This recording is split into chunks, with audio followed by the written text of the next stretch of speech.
जो बच्चे यूनिफॉर्म की नौकरी करना पसंद करते हैं और दिन रात मेहनत करके पुलिस में या फौज में जाने की तैयारी करते हैं, उनके लिए बड़ा ही सुनहरा और खूबसूरत मौका आया है। स्टाफ सिलेक्शन कमीशन ने सेंट्रल आर्म्ड पुलिस फोर्सेस, जिसे सीएपीएफ अर्धसैनिक बल कहते हैं, उसके 40,000 कांस्टेबल के पदों की वैकेंसी जारी की है। ये नोटिफिकेशन हाल ही में 5 सितंबर को अभी जारी हुआ है, जो कि स्टाफ सिलेक्शन कमीशन के साइट पर अवेलेबल है। यह वीडियो उसी संदर्भ में है जहां मैं पूरी जानकारी दूंगा। इसका नोटिफिकेशन स्टाफ सिलेक्शन कमीशन के साइट पर ssc.gov.in पर मौजूद है, जहां कोई भी बच्चा या आप में से कोई भी उसे देख सकता है। तो मैं पूरी जानकारी इस वीडियो में दूंगा, इसलिए इस वीडियो को कृपया करके अपने जान पहचान में, अपने गांव समाज या रिश्तेदार में या अपने परिवार के उन सभी बच्चों तक पहुंचाने की कोशिश कीजिएगा, ताकि ये उसका सही फ़ायदा उठा सकें। जो भी बच्चे इस क्राइटेरिया में आ रहे होंगे, शायद वो इस फॉर्म को फिलअप करके अपनी जो नौकरी है उसे पाने की पूरी कोशिश करें। ऐसा समझ के मैं ये वीडियो बना रहा हूँ, तो इसमें पूरी जानकारी स्टेप बाय स्टेप मैं आगे दूंगा। ये हम सब जानते हैं कि देश में बेरोजगारी बहुत ज़्यादा है और सरकारी नौकरी पाने की इच्छा शायद हर व्यक्ति रखता है, सबका ये सपना होता है। ऐसे में नौकरी की कीमत केवल वही समझता है जो बेरोजगार है। इसलिए कृपया करके इस वीडियो को सब तक पहुंचाने का आप भी प्रयास जरूर कीजिएगा। तो आगे बढ़ते हैं। स्टाफ सिलेक्शन कमीशन ने जो ये नोटिफिकेशन जारी किया है, ये 5 सितंबर को जारी किया है और फॉर्म फिलअप ऑनलाइन होगा। इसकी तिथि जो है वो 5 सितंबर से लेकर के और 14 अक्टूबर का रखा गया है। 1 महीना से अधिक का समय है फॉर्म फिलअप करने का। लास्ट डेट जो है वो 14 अक्टूबर है, रात को 11 बजे तक। और एक दिन बाद तक का 15 अक्टूबर रात को 11 बजे तक का समय दिया गया है पैसा पेमेंट करने का, फ़ी पेमेंट करने का।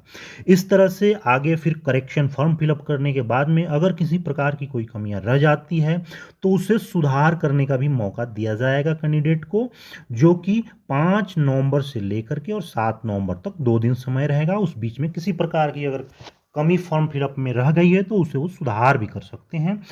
फिर अगले साल यानी कि जनवरी फरवरी 2025 में इसका कंप्यूटर बेस्ड जो एग्ज़ाम होता है वो रिटन एग्ज़ाम कंडक्ट किया जाएगा। रिटन में जो बच्चे क्वालिफाई करेंगे उनका फिर फिजिकल स्टैंडर्ड टेस्ट यानी कि पीएसटी और फिर फिजिकल एफिशिएंसी टेस्ट यानी कि पीईटी किया जाएगा। उसके बाद जो बच्चे क्वालिफाई होंगे उनका मेडिकल होगा और फिर इस तरह से मेरिट लिस्ट आगे तैयार की जाएगी। आगे बढ़ते हैं और फिर आपको बताते हैं कि एज क्राइटेरिया क्या है और कौन से बच्चे इसका फॉर्म फिलअप कर सकते हैं। तो 18 वर्ष से 23 वर्ष की उम्र इसमें दी गई है, जो कि हमेशा यही होता है क्राइटेरिया। और इसको काउंट किया जाएगा 1 जनवरी 2025, यानी कि 1 जनवरी 2025 को जो बच्चे 18 वर्ष उम्र कंप्लीट कर रहे हैं कम से कम, वो इसका फॉर्म फिलअप कर सकते हैं। तो 18 से 23 ये जनरल के लिए होगा एज क्राइटेरिया। उसके बाद इस एज लिमिट के अलावा जो SC ST का है उन्हें 5 साल का रिलैक्सेशन मिलता है, वो आपको भी पता है। OBC को 3 साल का मिलता है। तो इस तरह से एज रिलैक्सेशन की प्रक्रिया जो दी गई है छूट, वो वही है जो हर बार इस प्रकार रहती है। एक बार फिर से समझ लीजिए, जनरल कैटेगरी के बच्चे जिनका जन्म 2 जनवरी 2002 से लेकर के और 1 जनवरी 2007 के बीच है, यानी कि इस बीच के जो जनरल कैटेगरी के बच्चे हैं वो इस फॉर्म को फिलअप कर सकते हैं। इसमें उनका 18 से 23 का जो एज लिमिट है वो इसी में कवर करता है। अब बात कर लेते हैं वैकेंसी पोजीशन की और इसमें पे स्ट्रक्चर का। तो आपको बता दें कि सेंट्रल आर्म्ड पुलिस के फोर्स के अंदर जो भी भर्ती होती है कांस्टेबल की, उसका जो पे लेवल है वो 3 से शुरू होता है, यानी कि 21,700 से 69,100, इस बीच में उनका पे लेवल होता है। और ये जो कांस्टेबल जीडी की वैकेंसीज है, ये लगभग जब शुरुआत में मौजूदा दौर में अगर 50% हम डीए के हिसाब से जोड़े तो अगर कोई कांस्टेबल आज भर्ती होगा तो लगभग उसकी तनख्वाह ना सारे अलाउंसेस और उसका बेसिक पे और डीए मिला करके लगभग 40 से 45 हज़ार रुपये होते हैं। ये बहुत बड़ा अमाउंट होता है। ये आज के दौर में मैट्रिकुलेशन, मात्र मैट्रिक पास है इसकी योग्यता। आजकल सिपाही अगर स्टेट पुलिस में भर्ती होता है तो 12th पास चाहिए, जबकि आज भी सेंट्रल आर्म पुलिस फोर्स ये मौका दे रही है कि कोई कांस्टेबल भर्ती होना चाहता है तो वो जस्ट मैट्रिकुलेशन पर भर्ती हो सकता है। तो ये बहुत ही सुनहरा और सुंदर अवसर मैं इसे मानता हूँ बेरोजगार बच्चों के लिए।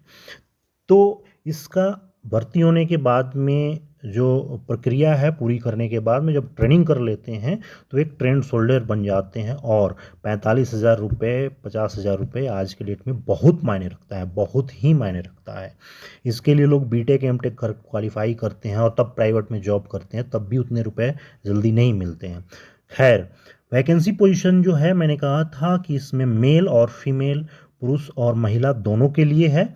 और जो पुरुषों की वैकेंसी है वो टोटल 35,612 है, जिसमें सबसे ज़्यादा बॉर्डर सिक्योरिटी फोर्स में है। बीएसएफ में पुरुषों की जो वैकेंसी है वो 13,306 है और महिलाओं की जो कुल वैकेंसी है पूरी इस प्रक्रिया में उसमें 3,869 वैकेंसी है। इस तरह से दोनों वैकेंसीज को अगर आप मिलाते हैं तो टोटल वैकेंसी बनता है 39,481, यानी कि अप्रॉक्स 40,000, 40,000 वैकेंसी होती है। ये वैकेंसी जब तक प्रक्रिया कंप्लीट होती है तब तक ये लगभग बढ़ भी जाती है। तो इस तरह से ये पूरी वैकेंसी पोजीशन आप देख सकते हैं, चाहे तो आप स्क्रीनशॉट भी ले सकते हैं। तो क्रोनोलॉजी वाइज जब भी कोई फॉर्म फिलअप करेगा तो वो अपना चॉइस रख सकता है कि एक नंबर में मैं किस डिपार्टमेंट में जाना चाहूँ, दूसरा चॉइस क्या है, तीसरा चॉइस क्या है। और जो चॉइस जो कैंडिडेट भरता है उसकी मेरिट लिस्ट आने के बाद में कोशिश की जाती है कि उसी चॉइस को दिया जाए। जब पहला चॉइस नहीं मिलता तो दूसरा चॉइस, दूसरा चॉइस नहीं तो तीसरा चॉइस, इस तरह से उसको दिया जाता है। जैसा कि मैंने बताया था यहाँ एजुकेशनल क्वालिफिकेशन दिया गया है 1 जनवरी 2025 के अनुसार क्या होगा आपका। तो candidate must have pass the matriculation और 10th class examination from a recognise board और यूनिवर्सिटी जो कुछ भी है। तो मैट्रिक पास मिनिमम इसकी क्वालिफिकेशन है। आगे अगर कोई 12th किया है, ग्रेजुएशन किया है, अच्छी बात है, मगर कम से कम मैट्रिक पास जरूर होना चाहिए।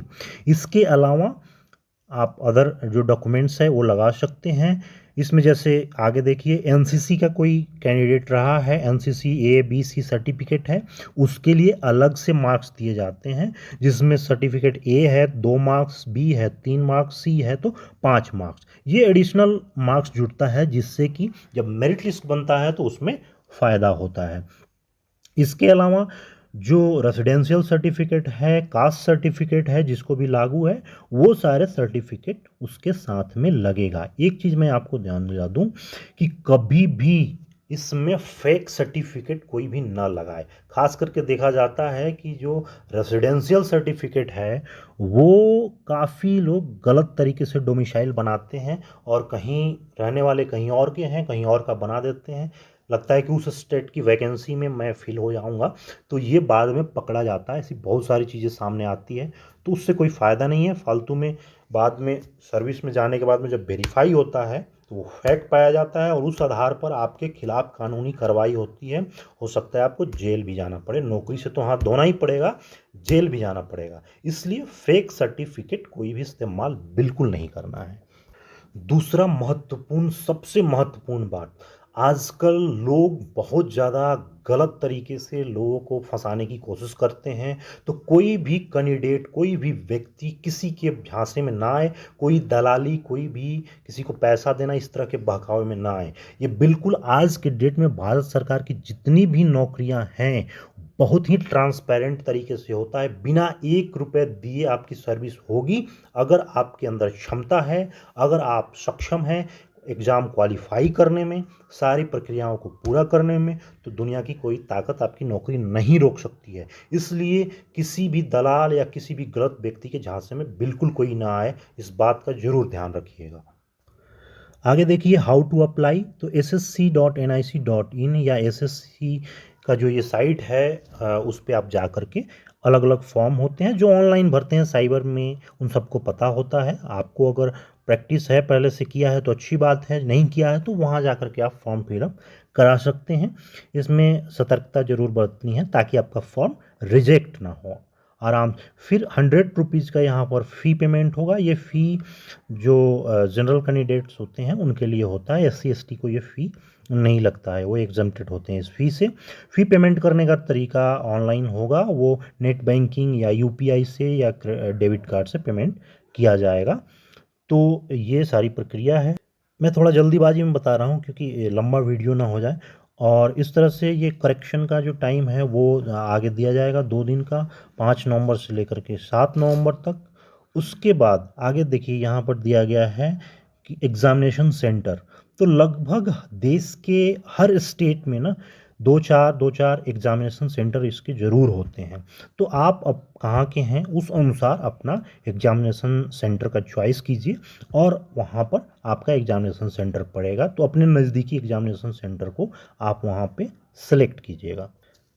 तो फ़िलहाल इतना ही। मैं नेक्स्ट वीडियो इसका पार्ट 2 आपको बनाऊंगा जिसमें एग्जामिनेशन की पूरी प्रोसेस, पूरे सब्जेक्ट, मार्क्स, फिजिकल की तैयारी, कितना दौड़ना है, किन किन सब्जेक्ट का एग्ज़ाम होगा, कितना समय में, ये A to Z अगले वीडियो में मैं बताऊंगा क्योंकि ये वीडियो ज़्यादा लंबा हो रहा है। इसलिए चैनल को सब्सक्राइब कर लीजिए और इस वीडियो को सब तक पहुँचाइए ताकि वो इस अपॉर्चुनिटी का फ़ायदा उठा सकें।